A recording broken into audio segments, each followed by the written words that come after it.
Medicina, a Unifesp, está fazendo 80 anos, né? E eu estou aqui com muita alegria com o professor Antônio Carlos Lopes, que é diretor da faculdade e também é professor titular de clínica médica.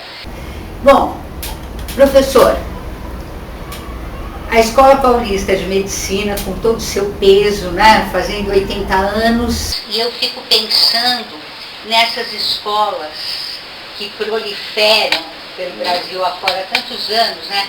Porque parece que a partir de um determinado momento, talvez a década de 70, a mim parece que se trocou a qualidade pela quantidade. Como é que o senhor vê toda essa situação? Na realidade, o que acontece é que essa abertura de escolas médicas faz com que a qualidade do ensino formado seja muito boa. Porque não há quem ensine.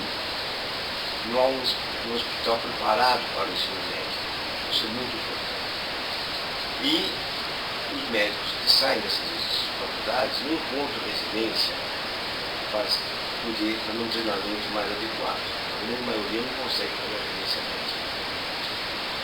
De tal forma que o problema não é o número de médicos, se falta médicos, se não falta médicos. O que existe é que os médicos estão alocados no Cone Sul. E no Nordeste, no Norte, falta médicos também. Então precisa existir uma política para que esses médicos estivessem nas outras regiões carentes. Tá?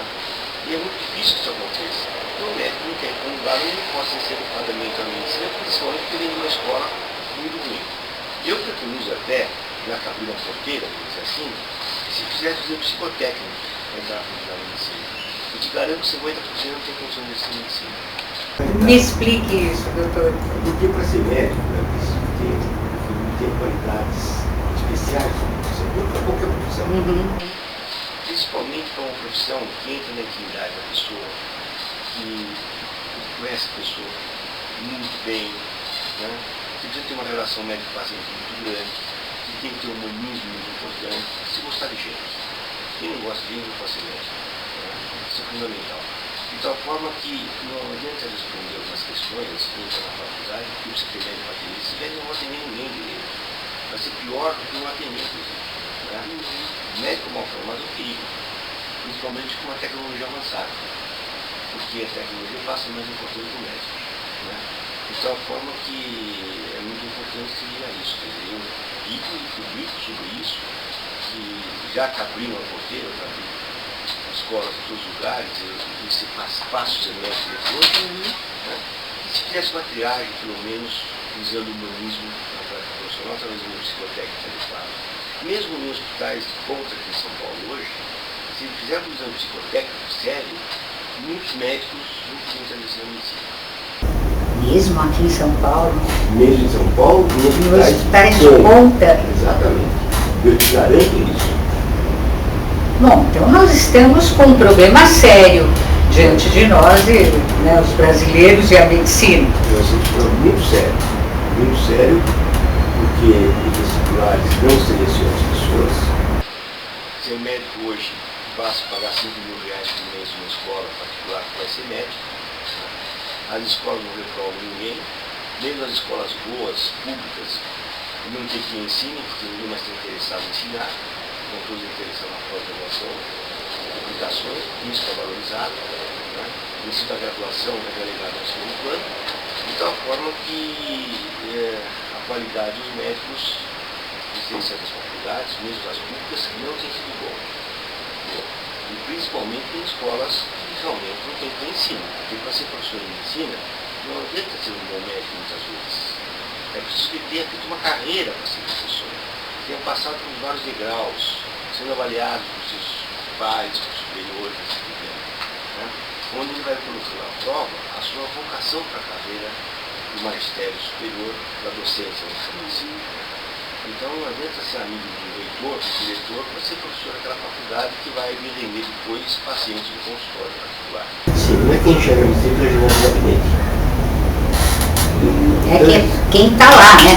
Vivendo o dia a dia, sabendo das necessidades reais. Eu, quando estava em Brasília, por exemplo, fazendo uma residência médica na faculdade de ensino médico, tinha pelo menos 70 escolas para serem aprovadas.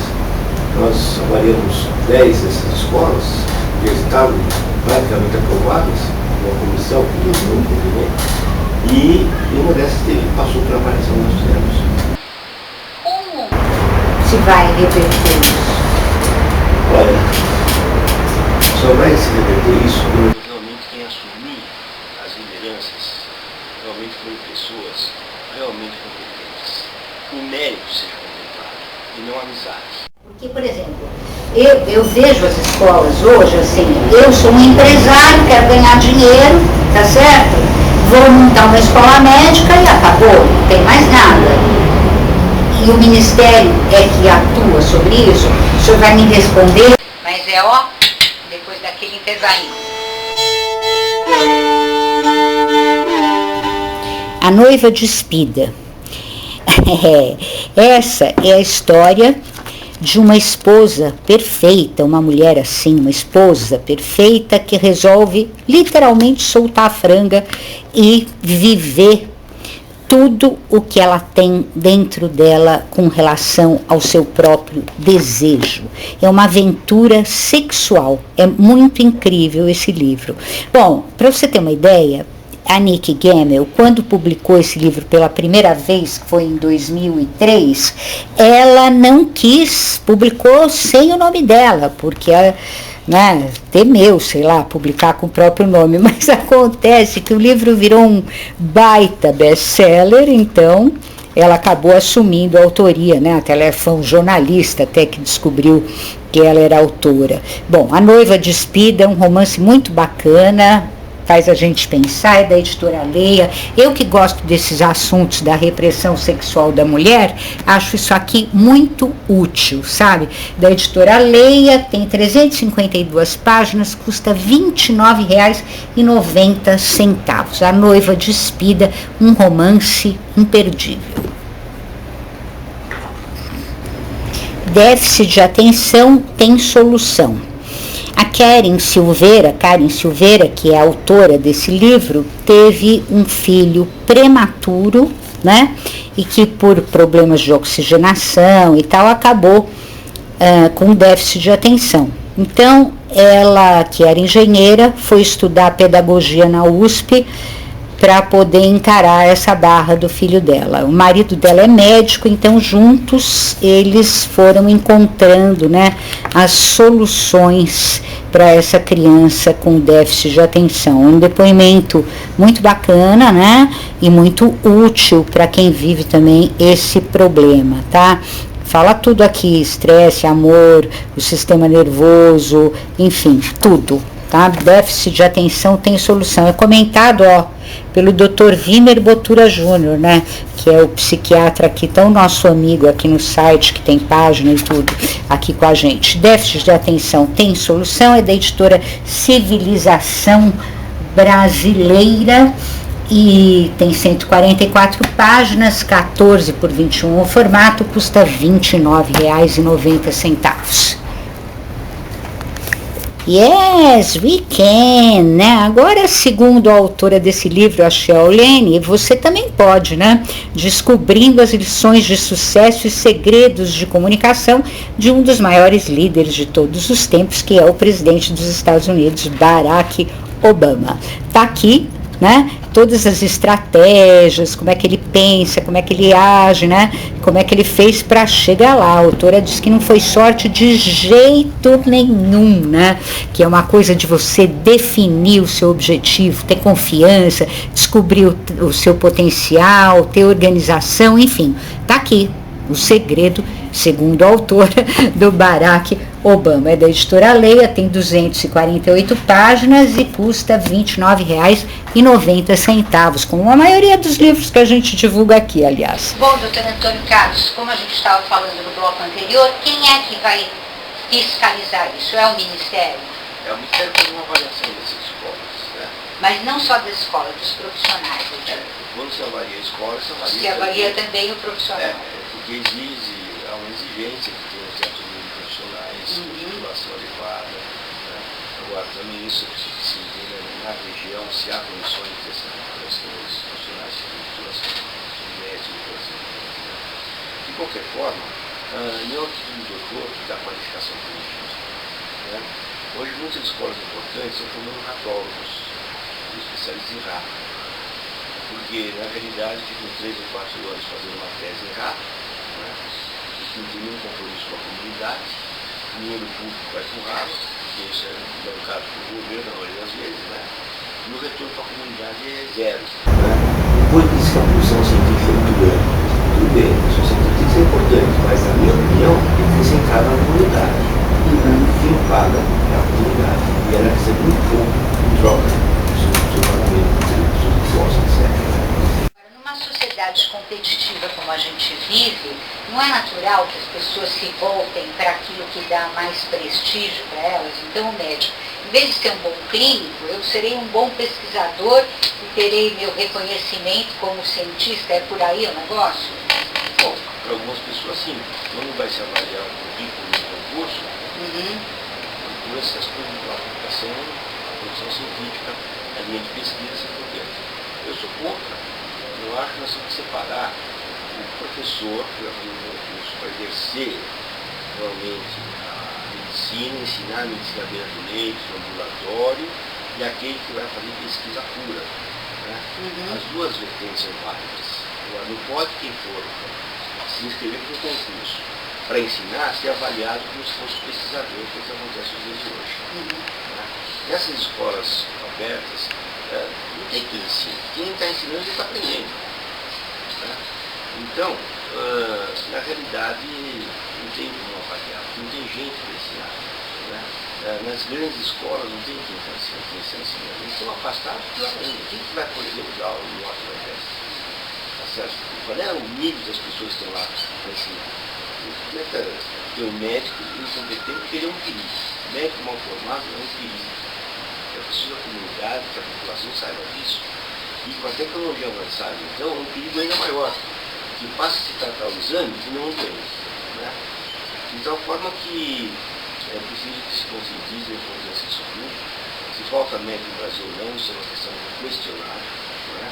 Uns acham que sim, outros acham que não. A classe médica, na sua essência, quando se aplica os indicadores, admite que isso tem falha na comparação, e que no Brasil que existe uma má distribuição de médicos, mas que na verdade não faltaria médicos. Não adianta comparar o número de médicos por habitantes no Brasil com o que é no Reino Unido, por exemplo. Né? Que haja uma adequação regional disso, né? E que isso seja realmente avaliado com críticas, com critério bem estabelecido, e que o que a gente sabe, que qualquer critério que se estabeleça, que existe no Brasil uma má distribuição de médicos. Bom, a gente vai continuar essa conversa meio triste, mas importante e necessária, o Dr. Antônio Carlos Lopes, já depois daquele intervalo.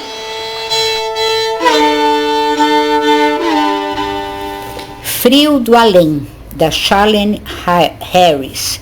Bom, esse aqui é o terceiro volume, né, de uma série que essa autora de best-seller está escrevendo sobre a personagem que leva uma pancada na cabeça e, de repente, por causa disso, ela se torna uma especialista em encontrar cadáveres. Pois é, eu estou aqui também com o segundo volume da série, que é o Surpresa do Além, e essa autora aqui também é autora de série de televisão, True Blood, da HBO, né? Então tá aqui o livro para quem gosta desse tipo de suspense, da editora Lua de Papel. Tem 256 páginas, também custa, adivinha quanto? R$ 29,90. Da gravidez aos cuidados com o bebê, um manual para pais e profissionais da psicanalista Ana Neudar. Bom, o bacana desse livro aqui é que é um outro jeito de ver tudo isso, né? Então tem, você está vendo, direitos na saúde reprodutiva, o bebê em casa, e tem principalmente o que muda, né? Depois que o bebê nasce, na mãe, né? Que é uma coisa que pouca gente se importava antigamente, né? A mãe, mas daí ela que cuide do filho, se tivesse depressão pós-parto era frescura, né? Se tivesse psicose puerperal também. Então aqui tá tudo, sabe? Bem resumidinho, ó, até como calcular a data provável do parto, e vai até o bebê nascer e os cuidados com o bebê. É um livro muito interessante. Bom, é da Sumos Editorial, tem 120 páginas, todo ilustrado, tem e-book. O e-book custa R$ 29,90. O livro custa R$ 39,90. Tá aí para você, da gravidez aos cuidados com o bebê. Bom, o doutor Antônio Carlos Lopes colocou aqui para nós a situação das escolas de medicina, o problema dos médicos que não têm vocação verdadeira para ser médicos, né? Enfim, tudo isso. Mas eu queria uma notícia boa, né, doutor? Só essa tristeza toda não tá bom. E parece que o senhor tem um projeto, está realizando, né? Um projeto maravilhoso lá na Amazônia. Me fala um pouco disso. Pois é, muita vontade de dizer isso, porque eu tinha toda a população da cidade. Então, tem um certo momento em que a gente imaginou, eu imaginei que nós ter um compromisso social também com os favorecidos. Né? E é o que os americanos chamam de saúde global. Depois que nós fazemos um projeto de há 50 anos, eles estão querendo agora nos Estados Unidos idealizar isso. Que é realmente não se dá dinheiro para os favorecidos, da educação e saúde. Né? Essa é o que os países do mundo têm, a gente chama de saúde global. E nesse sentido, coincidindo com o que a gente acha, nós fizemos parceria com a Marinha, com as Forças Armadas, para levar assistência médica às regiões ribeirinhas da Amazônia. Então, o avião da FAB nos leva os residentes, né, até Manaus, depois de lá, o helicóptero leva até o navio. São 3 navios maravilhosos, não tem igual esses navios, tem tudo esse navio, né, laboratório, ultrassom, etc. E nós estamos assim criando o PSF Fluvial, dando assistência a essas regiões favorecidas, né? E inclusive para uma pesquisa voltada para a comunidade. Então os pós-graduandos da Escola Pós de Medicina, que aqui tem esse não é mais um projeto, é uma realidade, os pós-graduandos, como disse, vão à região, colhemos sangue dessas pessoas, vamos dosar vitaminas e a imunidade dessas pessoas, o ferro, o que está faltando para eles, nutricional, e possa repor o que está faltando. Então, além da pesquisa ser científica, né, e contribuir para a pesquisa, realmente, é aquela pesquisa que nós defendemos, uma pesquisa baseada na comunidade, para que se retorne para a comunidade aquilo que a comunidade investe na pesquisa, diretamente pelos seus impostos. Esse é um projeto, é um trabalho inédito, é a primeira vez que a academia se aproxima desse tipo de trabalho, nunca a academia se interessou por isso, né? É muito elitizado, e nós escolhemos essa bandeira realmente que é inédita, no sentido aqui no Brasil, pelo menos no sentido da gente poder dar essa assistência, terapia, essas coélias enormes, controlar de imagem, operar catarata, né? E detectar precoce múltiplas milhões, repor vitaminas que essas crianças estão necessitando, né? E qual é a imunidade que elas têm, se a vacinação pegou ou não pegou. Então, tudo isso são trabalhos já delineados, né? E que a gente vai atrás disso para poder contribuir para essas crianças, essas pessoas, mas fundamentalmente crianças que estão realmente com uma necessidade muito grande, sem nenhuma condição de higiene. Então, isso realmente é um compromisso social de uma escola médica que nunca existiu. Repare muito bem que realmente é um compromisso sério social, porque é uma política partidária, véspera de eleições. Alguma coisa a dizer mais sobre os 80 anos da Escola Paulista?